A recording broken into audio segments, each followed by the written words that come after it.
Takeo Yamashita held the captured American weapon like it was a child's toy. The Winchester Model 12 shotgun.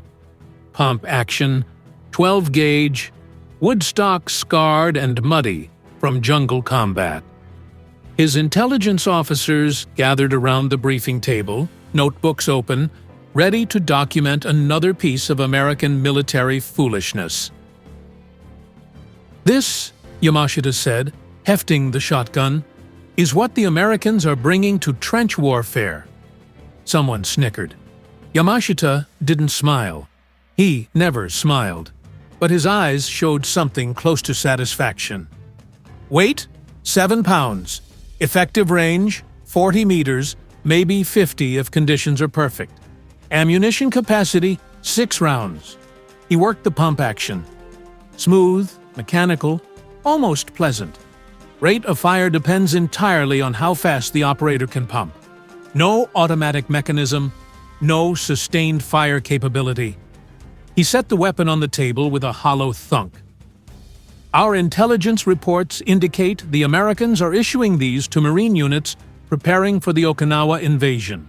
Approximately 15,000 shotguns distributed across 4 divisions.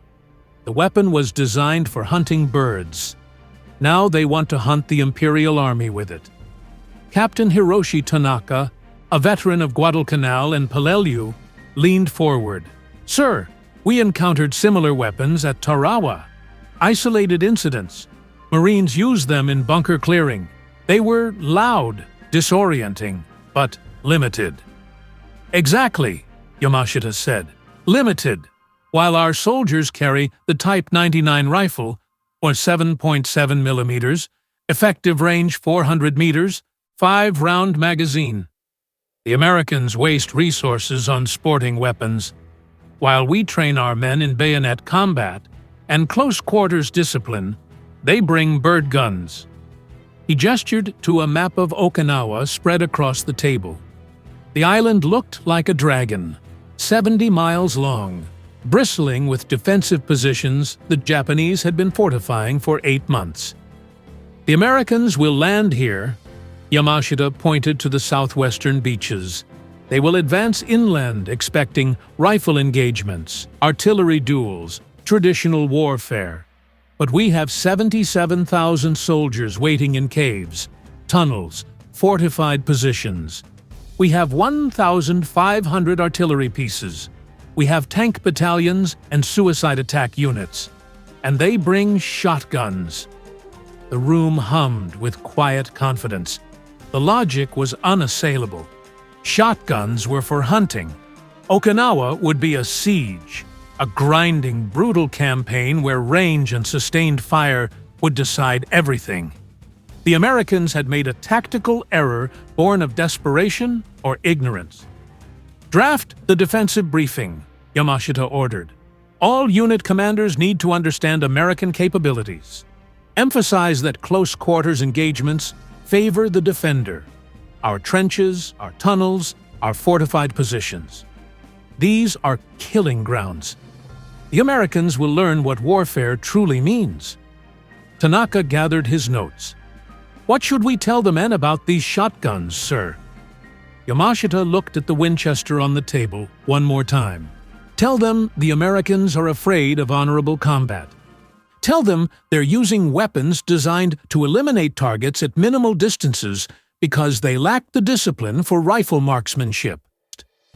Tell them the shotgun is proof the Americans expect easy victories.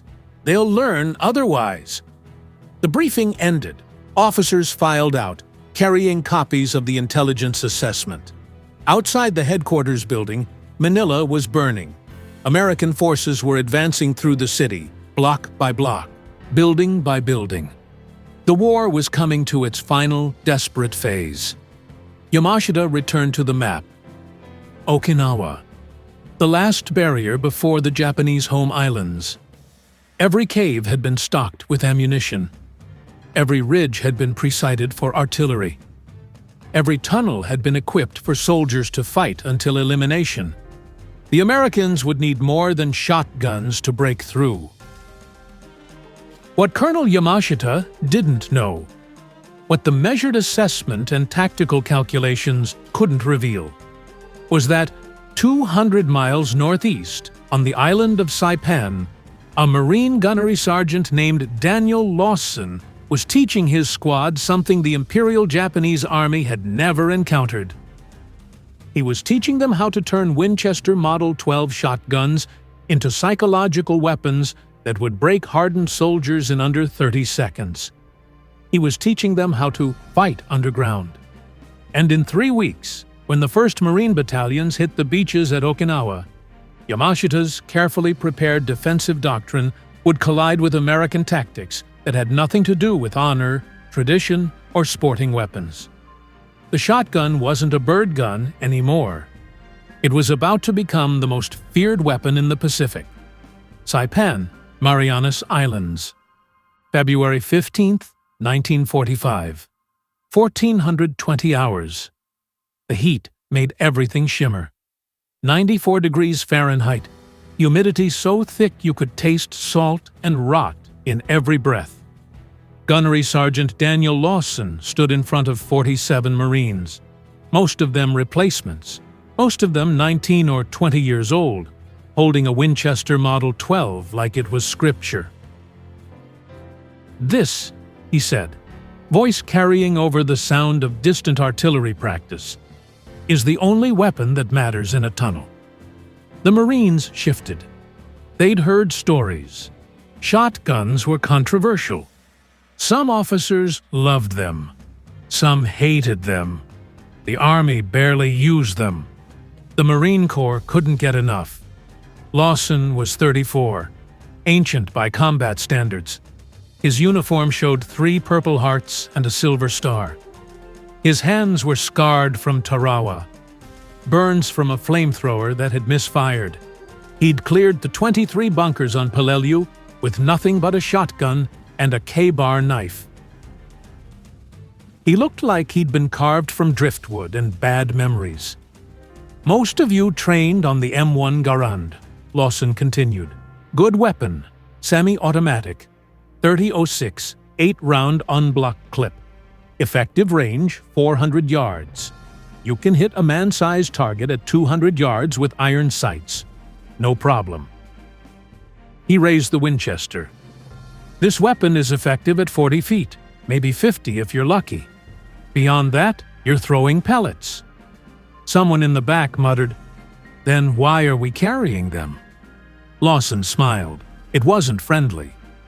"Because, Private, when you're 5 feet underground in a tunnel 8 feet wide, with 6 Japanese soldiers 20 feet in front of you, your M1 Garand is a liability. It's 43 inches long. You can't swing it around. You can't turn. You get one shot before they're on you with bayonets." He worked the pump action on the Winchester. Shuck, shuck. The sound echoed across the training ground, mechanical and final. "This weapon is 39 inches long, weighs 7 pounds loaded, holds 6 rounds of 12-gauge double-aught buckshot. Each round contains 9.33 caliber lead pellets. At 20 feet, those pellets spread to about 8 inches. Do you understand what that means?" Blank stares. "It means you don't have to aim. You just have to point in the general direction of the enemy and pull the trigger. At 20 feet, every round will hit something. Chest, face, arms, doesn't matter. 9 pellets traveling at 1,200 feet per second. The impact doesn't just wound, it eliminates." He gestured to a makeshift tunnel system the Seabees had built. Plywood and sandbags, replicating the dimensions of Japanese defensive positions. Dark, narrow, claustrophobic. "Okinawa is going to be different," Lawson said. "Intelligence estimates the Japanese have dug over 60 miles of tunnels and caves. They're not fighting on the surface anymore. They're fighting underground. And underground, every advantage they've had. Superior marksmanship, disciplined volley fire, defensive positioning. All of that disappears." He pointed at a skinny kid in the front row. "You, Name? Private First Class Anthony Ricci, Sergeant. You ever hunt, Ricci?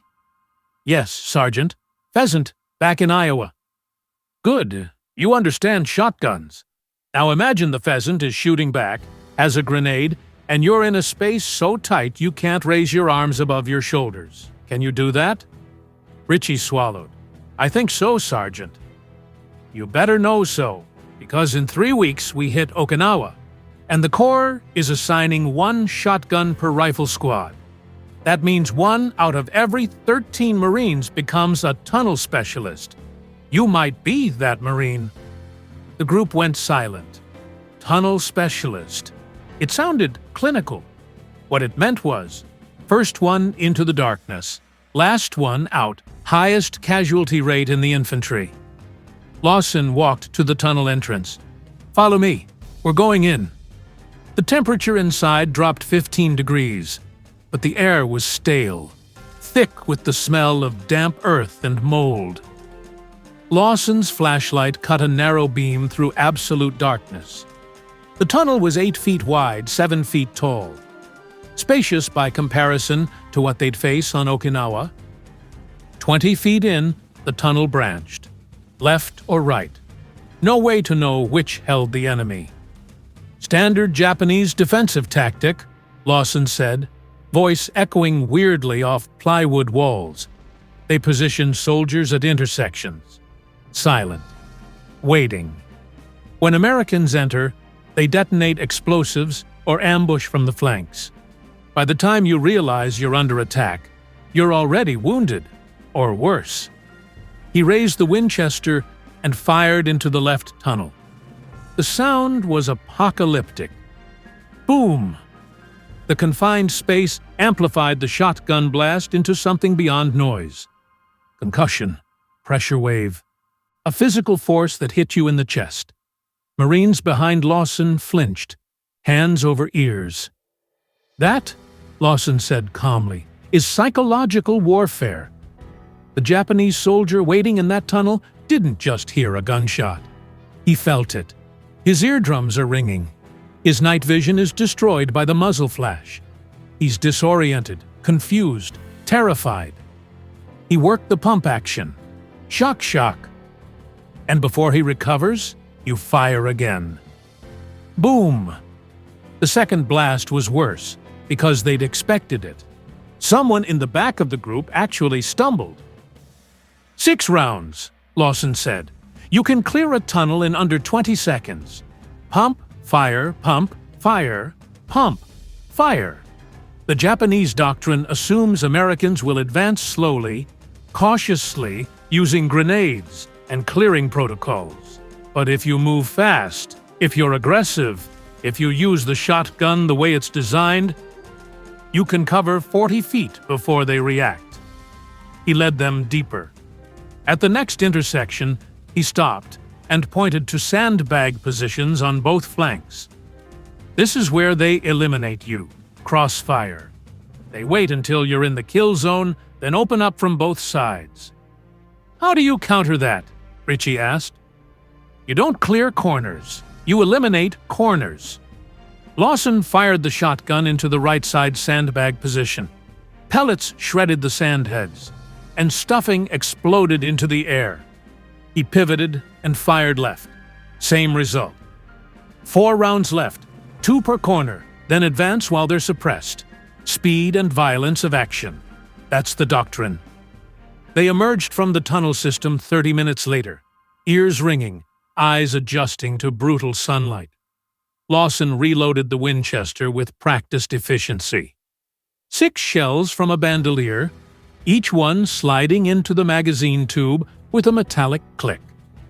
The Japanese think we're using sporting weapons, he said. They think shotguns are for hunting birds. They think we're unprepared for close combat. He looked at each Marine individually. They're wrong. The shotgun was designed for one purpose, putting maximum lead on target at minimal range. That's exactly what tunnel fighting requires. No precision, no marksmanship. Just overwhelming firepower in confined spaces. Private Ricci raised his hand. "Sergeant, why doesn't the Army use these?" "Because the Army fights in Europe. Open terrain, long sight lines, combined arms warfare. Shotguns are useless in France. But in the Pacific? Jungles, caves, bunkers, trenches? This is shotgun country." Another Marine spoke up. "What's it like, Sergeant? Really like?" Lawson was quiet for a moment. "It's loud. It's dark. You can't see more than 10 feet. You're breathing air that's already been breathed by 50 other men. You smell cordite and sweat and fear, and you know that every corner might be your last." He paused. "But you also know that you're carrying the most devastating close-range weapon ever made. And if you keep moving, keep firing, keep pushing, you'll clear that tunnel. You'll come out alive. And the enemy won't." The training continued for 2 weeks. Tunnel clearance drills, magazine reloading under stress, target discrimination, distinguishing enemy combatants from civilians in low-light conditions, malfunction clearing, breaching techniques. By the end, every Marine in the unit could field strip a Winchester M12 blindfolded. They could reload in under 8 seconds. They could fire 6 rounds and transition to sidearm in under 15 seconds. They'd become specialists in a type of warfare most military planners dismissed as primitive. They'd become tunnel rats. And on March 26, 1945, when the first landing craft hit the beaches at Okinawa, Gunnery Sergeant Daniel Lawson and his shotgun-armed Marines would teach the Imperial Japanese Army a lesson in close-quarters combat that would echo through military history. The Japanese expected Americans to fear tunnel fighting. They expected wrong. Okinawa Ryukyu Islands, April 2nd, 1945, 06:15 hours. The smell hit you first. Sulfur from naval bombardment mixed with rotting vegetation and something worse. Bodies, weeks old, buried in collapsed tunnel systems. Private Anthony Ricci crouched in a crater 300 yards from a ridge the Marines had designated Item Pocket. Intelligence said it was a network of 15 interconnected caves, maybe 200 Japanese soldiers, fortified and ready. Ricci's hands were shaking, not from fear, from exhaustion. They'd been fighting for 7 days straight. 7 days of inch-by-inch advances, artillery barrages that shook your teeth, and close-range combat that left you dreaming about muzzle flashes. His Winchester M12 was scratched, dented, covered in mud. But it worked. It always worked. "Ricci?" Sergeant Lawson dropped into the crater beside him. His face was crusted with dirt and dried blood. Not his, probably. He carried his own shotgun, plus a satchel charge, and 4 grenades. "We're going in," Lawson said. "Item Pocket. Battalion wants it cleared by 1400 hours. That gives us 7 hours. Just us? Fire team. You, me, Corporal Henderson, and Private Kowalski. 4 men, 4 shotguns." Ricci looked at the ridge. The cave entrance was barely visible. A dark slash in coral rock, maybe 4 feet wide, 5 feet tall. Artillery had collapsed parts of the hillside, but the tunnels beneath were intact. How many enemy inside? Estimates range from 50 to 200. We won't know until we're in. Kowalski slid into the crater, followed by Henderson. Both carried Winchesters and looked like they'd aged 10 years in the past week. Henderson had a bandage on his left arm. Shrapnel from a knee mortar. "Rules of engagement?" Henderson asked. "Same as always," Lawson said. "Fast and loud. We go in shooting. Anything that moves gets eliminated. No prisoners in the tunnels. We can't secure them, and we can't risk them having grenades." It was brutal arithmetic. Underground mercy got you ended. Hesitation got you ended. The only way to survive was to be faster, louder, and more aggressive than the enemy. They moved toward the cave entrance in a low crouch, using shell craters for cover. Japanese snipers were everywhere on Okinawa. Patient, disciplined, willing to wait days for a single shot. But most were focused on the main marine advance, not 4 men approaching a cave system. The entrance smelled like death and smoke. The temperature dropped immediately. From 82 degrees Fahrenheit outside to maybe 65 degrees Fahrenheit just 10 feet in.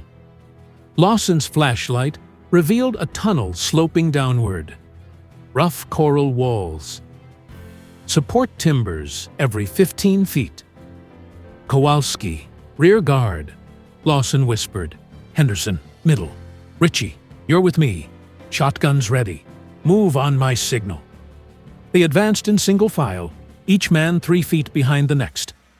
The tunnel curved right, then left, descending deeper. No lights, no sound except their breathing, and the soft scrape of boots on stone. 50 feet in, the tunnel widened into a chamber. Empty, but recent. Cigarette butts, rice bowls, a bayonet that looked freshly sharpened. They know we're here, Henderson whispered. Good, Lawson said. Let them wait. He fired the shotgun into the darkness ahead. The blast was cataclysmic in the confined space. The muzzle flash lit up the chamber for a split second, long enough to see 3 more tunnel openings branching off in different directions, long enough to hear someone scream in Japanese from the left tunnel. Left! Lawson shouted, already moving. Ritchie followed, thumb on the safety, finger on the trigger. The left tunnel was narrower, 6 feet wide, barely tall enough to stand upright. Lawson fired twice more in quick succession. Boom! Boom! The sound was physical, concussive, painful. A Japanese soldier stumbled into view, hands over ears, rifle dropped. Lawson didn't hesitate. 3rd shot at point-blank range. The soldier collapsed. Keep moving. Lawson worked the pump action, ejecting spent shells. Ritchie counted. 3 shots fired, 3 rounds left. The tunnel branched again. Lawson went right without slowing. A grenade clattered out of the darkness ahead. The distinctive stick grenade the Japanese called the Type 97. Grenade! They turned and ran. The explosion was muffled by the tunnel walls, but still loud enough to temporarily deafen. Coral dust filled the air, choking, blinding. Lawson emerged from the dust cloud firing. His 4th shot, his 5th. Ritchie heard someone screaming. High-pitched, terrified. Not American. A Japanese soldier charged out of a side tunnel with a bayonet. Ritchie swung the Winchester like a club, catching the man across the face. The soldier dropped, and Ritchie fired once. Point blank. The body hit the ground and didn't move. Ritchie, reload! He fumbled for shells in his bandolier. His hands were shaking worse now. He managed to load 4 shells before Lawson pushed him forward again. Contact rear! That was Kowalski, firing behind them. The tunnel system was active. Japanese soldiers moving through connecting passages, trying to encircle them. Forward! Forward! Lawson shouted. Don't stop! This was the advantage everyone had missed. The shotgun wasn't just a weapon. It was a psychological hammer. Every blast disoriented the enemy. Every muzzle flash destroyed their night vision. Every echoing boom made them flinch, hesitate, doubt. The Japanese were trained for disciplined combat, controlled volleys, coordinated defense. But the Americans weren't fighting disciplined. They were fighting chaotic, aggressive, relentless. They'd turned tunnel combat into a running gunfight where speed and noise mattered more than tactics. Ritchie lost track of time. The tunnels blurred together. He fired his shotgun 11 times in 20 minutes. He reloaded twice in near total darkness, muscle memory taking over. He saw muzzle flashes from enemy rifles. sharp, bright, disorienting, and returned fire without aiming, just pointing the shotgun and pulling the trigger. At one intersection, Henderson took a round through the shoulder. He dropped, cursing, and Kowalski dragged him back, while Ricci and Lawson laid down covering fire. 6 shots in 3 seconds. The tunnel ahead was impassable, filled with smoke and screaming. "Fall back!" Lawson ordered. "Secondary route!" They retreated 40 feet, dragging Henderson, then took a different branch. This tunnel was taller, wider. Probably a command area. Equipment was stacked along the walls. Ammunition crates, medical supplies, a radio set. And 12 Japanese soldiers waiting in defensive positions. Lawson saw them first. He dropped flat and fired upward, targeting a foxhole carved into the ceiling. The pellets shredded the position. Ricci fired twice into the left wall. Kowalski fired into the right. In 7 seconds, they'd turned the chamber into a kill zone. The Japanese tried to return fire, but the shotgun blasts were too fast, too overwhelming. Muzzle flashes strobed in the darkness. Spent shells clattered on stone. Men screamed in 2 languages. Ricci's shotgun ran dry. He dropped it, drew his M1911 pistol, and fired 6 times at shadows and movement. Someone grabbed his ankle. A wounded Japanese soldier trying to pull him down. Ricci kicked free and shot him twice. The chamber went silent, except for ringing ears and ragged breathing. "Status!" Lawson called. "Operational," Ricci gasped. "Henderson's hit but mobile," Kowalski reported. "We're 200 feet deep," Lawson said. "Intelligence said this system connects to at least 4 other cave networks. We've cleared maybe 10%. Henderson coughed blood. "We can't hold this position. They'll counterattack. Then we keep pushing. Forward or we're surrounded." They reloaded. Ricci's hands were steadier now, operating on autopilot. 6 shells, 6 chances. He didn't think about the Japanese soldiers they'd eliminated. He didn't think about Henderson's wound. He just thought, load, pump, fire, repeat. "Next tunnel," Lawson said, pointing to a passage at the far end of the chamber. "Ricci, you're on point." It was the worst assignment. Point man entered first, drew first fire, had the highest casualty rate. But Ricci didn't argue. This was the job. He entered the tunnel with his flashlight in his left hand, shotgun in his right, thumb on the safety. The tunnel descended steeply, almost a ramp. The walls were wet. Seepage from underground springs. 30 feet down, he heard voices. Japanese. Multiple speakers, arguing or coordinating. He clicked off his flashlight and advanced in total darkness. This was the technique Lawson had taught them. Sometimes you fight blind. You move silently until you're close enough that the shotgun spread compensates for not seeing. Then you fire everything. Ricci counted steps. 20, 25, 30. The voices were louder now. He could see dim light ahead. Candles or oil lamps. He took a breath, thumbed off the safety, and stepped into the light. 8 Japanese soldiers. A command post. Maps on the walls. Radio equipment. They looked up in shock. An American, alone, emerging from the darkness like a nightmare. Ricci fired 6 times in 4 seconds. Pump, boom, pump, boom, pump, boom. The chamber filled with smoke and screaming and the metallic clatter of spent shells. When the smoke cleared, 3 Japanese soldiers were down. The others had fled deeper into the tunnel system. "Clear!" Ricci shouted. Lawson and the others rushed in. Lawson looked at the destroyed command post, then at Ricci. 6 rounds? 6 rounds. Hell of a thing, Marine. They held the position for 40 minutes while Henderson was evacuated. Combat engineers arrived with flamethrowers and explosive charges. The tunnel system was sealed. Collapsed at strategic points. trapping remaining Japanese soldiers inside. By 1345 hours, Item Pocket was neutralized. Estimated enemy casualties, 73. American casualties, 4 wounded, 0 eliminated. All because 4 Marines with shotguns had turned underground combat into a sprinting, screaming, relentless assault that the Japanese defensive doctrine couldn't counter. The Winchester Model 12 wasn't designed for this. It was designed to hunt ducks. But in the coral tunnels of Okinawa, it had become something else entirely.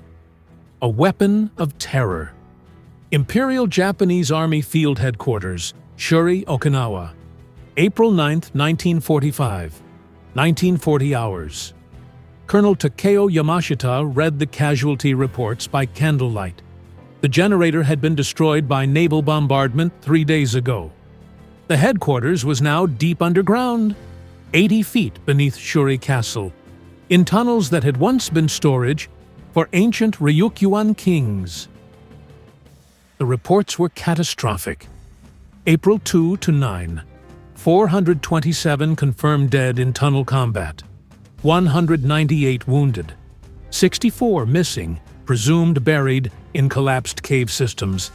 And those were just the numbers from the southern defensive sector. Captain Tanaka entered the command room, face drawn, uniform filthy. He'd been coordinating defensive operations for 72 hours straight. "Sir, we need to discuss the American tactics." Yamashita gestured to a chair. Tanaka sat heavily. "The shotguns," Tanaka said.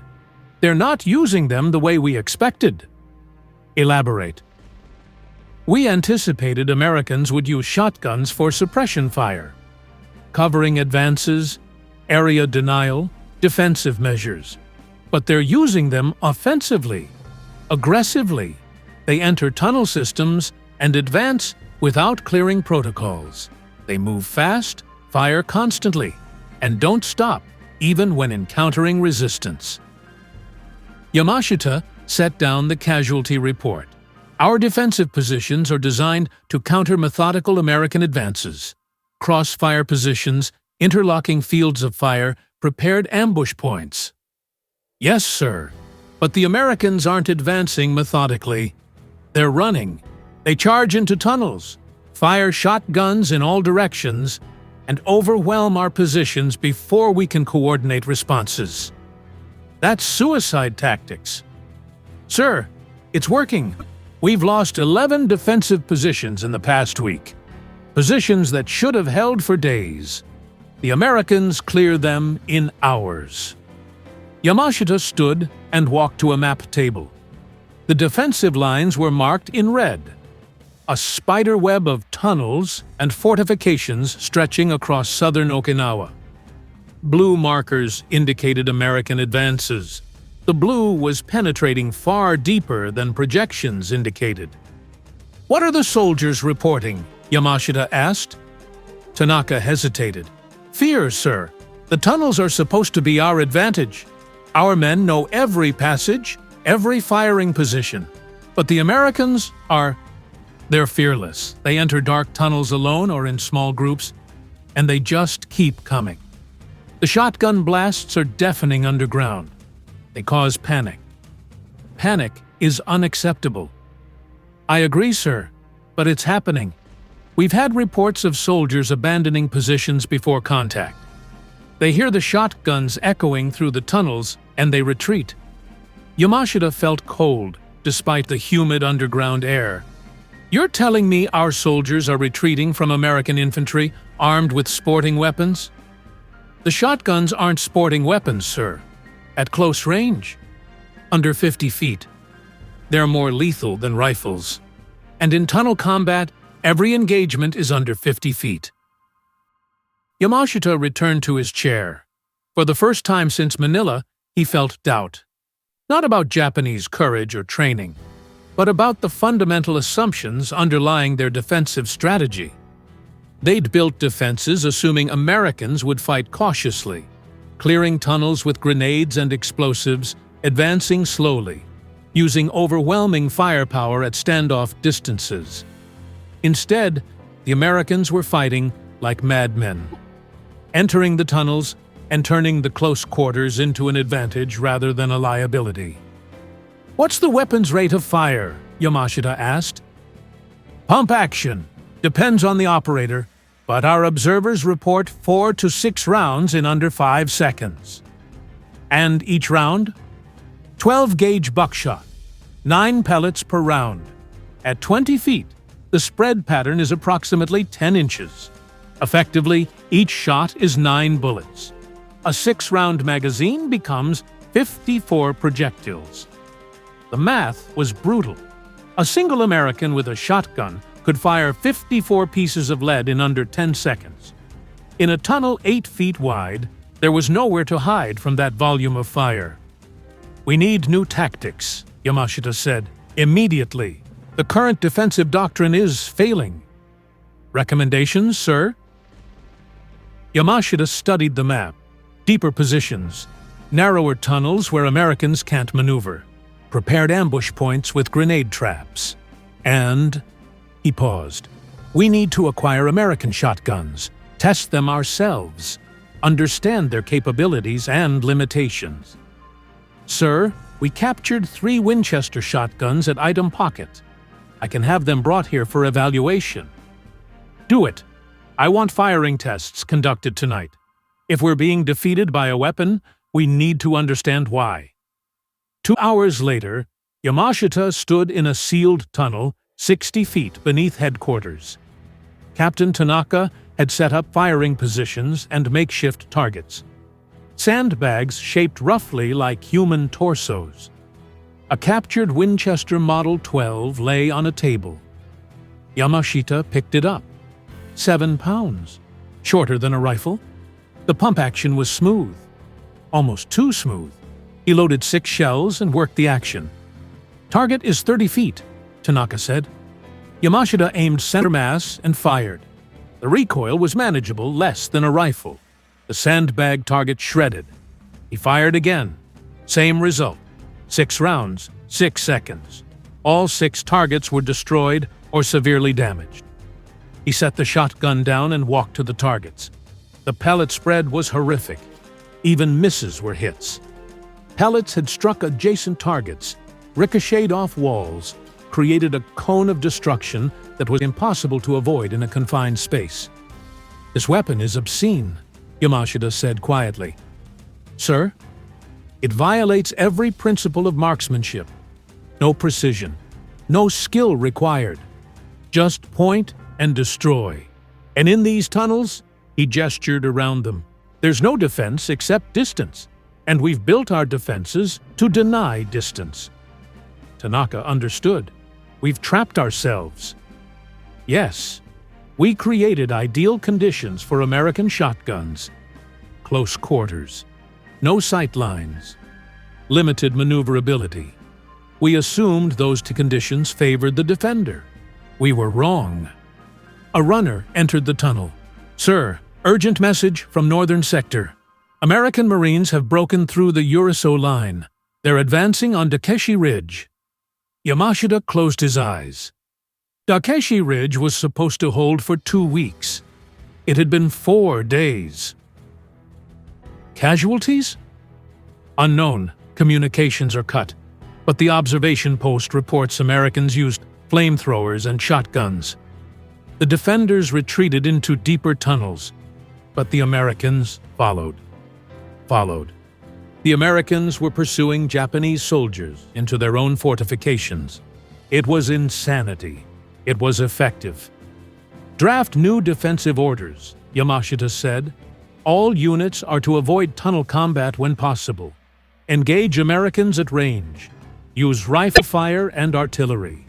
If forced into close quarters, use grenades first, then retreat to secondary positions. Do not attempt to hold tunnels against shotgun-armed Americans." Tanaka wrote rapidly. "Sir, this is a major tactical shift. Some commanders will resist. Then they'll die, along with their men." Yamashita's voice was hard. I don't care about doctrine or tradition or honor. I care about results. The Americans have found our weakness, and they're exploiting it. We adapt, or we're eliminated. He picked up the Winchester again, feeling its weight, its balance. A hunting weapon, designed to eliminate birds, now eliminating soldiers who'd trained for years in close-quarters combat. How many of these do the Americans have? Yamashita asked. Intelligence estimates 15,000 across all Marine divisions on Okinawa. 15,000? Yamashita did the math. If each shotgun was responsible for even 3 casualties, that was 45,000 potential Japanese deaths, from a weapon they'd dismissed as irrelevant. We made a mistake, he said. In Manila, when I evaluated this weapon, I analyzed it as a sporting tool. I didn't analyze it as a tactical system. I didn't consider how Americans would employ it, or what psychological effect it would have underground. Sir, you couldn't have known. I should have known. That's my job, to anticipate enemy capabilities. And I failed. He set the shotgun down and walked toward the exit tunnel. Behind him, Tanaka called out, "Sir, what should I tell the men? About the shotguns?" Yamashita paused. "Tell them to fear the Americans with pump-action weapons. Tell them that every tunnel could contain an enemy with 54 projectiles ready to fire. Tell them that we're no longer fighting a defensive battle. We're fighting for survival. And if they ask how to counter the shotguns..." Yamashita Hirohito turned. His face was shadowed in the dim candlelight, but his eyes were hard. "Tell them to pray the Americans run out of ammunition." Okinawa, May 18th, 1945, 04:45 hours. Gunnery Sergeant Daniel Lawson sat on the edge of a bomb crater, cleaning his Winchester for the 50th time that week. The barrel was worn from constant use. The stock had cracked and been repaired with wire and electrical tape. But it still fired. That's all that mattered. The battle for Okinawa had been going for 53 days. It would continue for another 29. And every day, Lawson took his shotgun into the tunnels and brought it out covered in coral dust and carbon residue. Private Ricci dropped into the crater beside him. The kid had lost 20 pounds. His eyes had that 1,000-yard stare that veterans got after too much combat. "Sergeant, I counted." "Counted what?" "Tunnels. Since we landed. I've cleared 47 separate tunnel systems. That's 47 times going underground. 47 times, thinking I wouldn't come back up." Lawson nodded. He'd stopped counting. "How many rounds you figure you've fired?" Ricci asked. "No idea. 1,000? More? I stopped tracking when my barrel started showing wear." "You think they'll remember this? What we did here?" Lawson looked at him. "Who? Historians? Military analysts? Anyone?" "No. They'll remember the battles, the casualties, maybe some of the officers. But 4 guys with shotguns clearing tunnels, that's not headline material." "Feels like it should be." "War doesn't work that way, Ricci. The important stuff usually isn't dramatic. It's just necessary." A runner approached. A young Lieutenant Lawson didn't recognize. "Sergeant Lawson, Colonel wants a debrief. You're being reassigned to training duty." "What?" "Training duty. You've completed 73 combat missions. Corps policy limits shotgun operators to 75 before mandatory rotation. You've got 2 left, then you're done." Lawson stood. "Sir, my squad?" "Your squad will get a new tunnel specialist. You're going to train the next rotation. Orders from division." After the lieutenant left, Ricci picked up the Winchester. 73 missions. How many tunnels?" "Stop counting. It doesn't help." "Were we effective? Really?" Lawson considered that. By mid-May, the Marine Corps had distributed 14,500 Winchester Model 12 shotguns across all units on Okinawa. Intelligence estimated they were responsible for 40% of all Japanese casualties in close-quarters engagements. Tunnels that should have taken days to clear were falling in hours. "Yeah," Lawson said, "we were effective." Imperial Japanese Army, Shuri Line, May 20, 1945, 1830 hours. Colonel Yamashita had lost 30 pounds. The headquarters was down to emergency rations. Water was scarce. Medical supplies were non-existent. And the Americans were 400 yards away. Captain Tanaka entered the command bunker. "Sir, the Americans are using loudspeakers, broadcasting surrender offers in Japanese." "Ignore them." "Sir, we have 3,000 men left. Most are wounded. We have ammunition for maybe 2 more days. The tunnels are collapsing from naval bombardment." Yamashita looked at the map. The defensive lines had contracted to a tiny pocket around Shuri Castle. Everything north had fallen. The Americans had broken through using infantry tactics that Japanese doctrine had no answer for. "The shotguns," Yamashita said quietly. "That's what broke us." "Sir?" "Not the battleships. Not the aircraft carriers. Not the artillery. The shotguns. We built a defensive strategy around tunnel warfare, assuming close quarters favored the defender. But the Americans turned tunnels into killing grounds for a weapon we'd dismissed." He stood and walked to the exit. Outside, naval shells were impacting every 30 seconds. The ground shook constantly. "I'm ordering withdrawal to the southern lines," Yamashita said. "All personnel to evacuate through the Yaiju Dake tunnels. We'll make our final stand there." "Sir, the Americans know those tunnels. They'll pursue." "Let them. We'll detonate the tunnels behind us. Cave them in. Force the Americans to fight above ground where our remaining artillery can engage." It was capitulation disguised as tactics. They were running from the shotguns.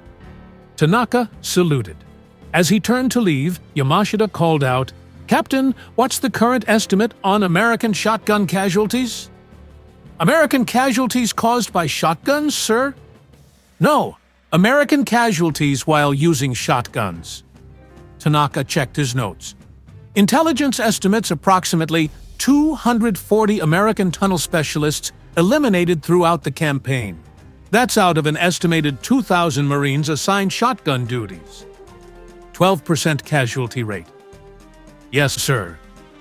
"And our casualties in tunnel combat?" "Over 9,000 confirmed. Estimated 3,000 more trapped in sealed tunnel systems." The numbers spoke for themselves. The Winchester Model 12 shotgun had achieved a 50-to-1 casualty ratio in tunnel combat. Yamashita picked up his service pistol and his ceremonial sword. "When this is over, Captain, write a report. Document what we learned, so future commanders don't make my mistakes." "What mistakes, sir?" "Assuming the enemy will fight the way we expect them to. Dismissing unconventional weapons because they don't fit our doctrine. Underestimating American innovation." He paused at the tunnel exit. "We laughed at their shotguns. We called them sporting weapons. And they used them to break our entire defensive strategy." Marine Corps Base, Quantico, Virginia. September 12, 1945. 1000 hours. Gunnery Sergeant Daniel Lawson stood in front of 200 officers. Marine Corps brass, Army observers, War Department analysts. They'd gathered to hear the official debrief on close quarters TU combat tactics in the Pacific Theater. Lawson had been promoted, given medals, assigned to the Tactical Development Division, and now they wanted him to explain what had worked. He held up a Winchester Model 12, the same one he'd carried through 73 combat missions, scratched, dented, rebuilt 3 times, but functional. This weapon, Lawson said, was designed in 1912 to hunt waterfowl. It was never intended for military use. But on Okinawa, it became the most effective close-quarters weapon in the Marine Corps arsenal. He clicked through slides showing tunnel diagrams, casualty statistics, after-action reports. The Japanese built 60 miles of fortified tunnels. They positioned over 77,000 soldiers underground. Their strategy was to turn Okinawa into a siege that would last 6 months and cause 100,000 American casualties. He paused. The battle lasted 82 days. American casualties were 12,000 eliminated or missing. Japanese casualties exceeded 100,000. The difference? We adapted. They didn't. A general in the front row raised his hand. "Sergeant, the shotgun's effective range is 40 meters. Why was it more effective than the M1 Garand rifle?" "Because, sir, in a tunnel 8 feet wide and 150 feet long, there is no such thing as 40-meter engagement range. Every fight happens at under 50 feet. At that distance, the M1 Garand requires precise aim. The Winchester just requires pointing in the general direction." He fired a blank, the pump action echoing through the auditorium. That sound, underground, amplified by coral walls, that becomes a psychological weapon. Japanese soldiers reported that the shotgun blasts caused panic and disorientation. We didn't just eliminate enemy combatants, we terrified them. Another officer: "What's the recommended future application?" Lawson set the shotgun down. Every infantry platoon should have designated shotgun operators for urban combat, building clearing, and tunnel warfare. The weapon is too effective to ignore, but operators need specialized training. Tunnel combat isn't rifle marksmanship. It's speed, aggression, and violence of action. For 2 hours. By the end, the Marine Corps had approved the Winchester Model 12 for permanent addition to the infantry arsenal. It would serve for another 30 years. Okinawa. October 1975. Anthony Ricci returned to Okinawa 30 years after the battle. He was 50 now, gray-haired, working as a high school teacher in Iowa. But the Veterans Association had organized a reunion, and he felt compelled to attend. He stood at the entrance to what had been Item Pocket. The jungle had reclaimed everything. The cave entrance was overgrown with vines and moss. You'd never know 73 men had died here in a 7-hour battle. The briefing continued here?" Ricci turned. An Okinawan man, maybe 60 years old, stood behind him. "Yeah, April 1945. I was a Marine. Tunnel specialist." The man nodded slowly. "My father was Japanese Army. He was in these tunnels." They stood in awkward silence. "Did he survive?" Ricci asked. "No, eliminated on April 12th. We don't know exactly where." "I'm sorry." The Okinawan man looked at the cave entrance. "My father's last letter home mentioned American weapons. He said they used something that sounded like thunder underground. He said it was the most frightening thing he'd ever experienced." Ricci understood. Shotguns. Winchester Model 12. That was my weapon. "You were the thunder." "I suppose I was." They stood together for a moment. Enemy soldiers separated by 30 years and a war that had ended in nuclear fire. "Do you regret it?" the Okinawan man asked. Ricci thought about that. "I regret the war. I regret that it happened. But what I did? No. We were fighting for survival. Both sides. Your father, me, everyone. We did what we had to." My father wrote that the American soldiers fought without honor, that they used weapons designed for hunting animals. Ricci smiled grimly. "We did, and it worked. Your father's commanders built an entire defensive strategy around tunnel warfare. They assumed we'd be afraid to fight underground. They were wrong." The Okinawan man produced a photograph. A young Japanese soldier in uniform holding a rifle, looking serious. "This was my father, Captain Hiroshi Tanaka." Ricci stared. "Tanaka, I've read that name, after-action reports. He was in intelligence, right? Yes, he helped plan the defenses.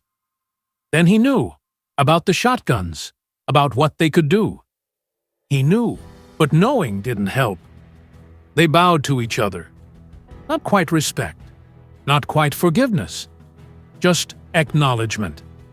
Two men connected by violence they hadn't chosen. As Ritchie walked away, he thought about Sergeant Lawson's words. War doesn't remember the important stuff, just the dramatic stuff. The Winchester Model 12 shotgun wasn't dramatic. It was a pump-action weapon designed for duck hunting. But on Okinawa, in the dark tunnels where fear and courage met in equal measure, it had rewritten the rules of infantry combat. The Japanese laughed at American shotguns, until the tunnels filled with thunder, and the laughter stopped. Epilogue. The Winchester Model 12 remained in U.S. military service until 1975. Over 2 million were manufactured between 1912 and 1964.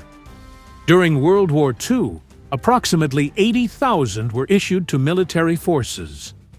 On Okinawa, specifically, 14,500 shotguns deployed across Marine divisions. Estimated 12,000-plus Japanese casualties directly attributable to shotgun-armed Marines in tunnel combat. 240 American tunnel specialists eliminated. 12% casualty rate. Average tunnel clearing time reduced from 18 hours to 4 hours after shotgun deployment. The weapon's effectiveness led to formal protests from the Imperial Japanese Army in 1945, claiming shotguns violated the laws of war. The U.S. rejected these protests, noting that shotguns were no more inhumane than bayonets, flamethrowers, or artillery. Colonel Takeo Yamashita survived the war and worked as a military historian until his death in 1982. In a 1976 interview, he stated, "The shotgun was the weapon we never anticipated. We built defenses assuming Americans would fear tunnel combat. Instead, they brought weapons specifically designed to dominate close quarters. It was brilliant and terrible." Gunnery Sergeant Daniel Lawson retired in 1956 with the rank of Sergeant Major. He trained 3 generations of Marines in tunnel warfare tactics and remained an advocate for shotgun inclusion in infantry doctrine until his death in 1994. Private First Class Anthony Ritchie received 2 Purple Hearts and a Silver Star for actions on Okinawa. He returned to Iowa, taught history for 35 years, and never fired a shotgun again. The Winchester Model 12, dismissed as a sporting weapon. Remembered as the gun that broke the Japanese defensive strategy in the Pacific. Final verdict: sometimes the best weapon isn't the most advanced or sophisticated. Sometimes it's just the one that works.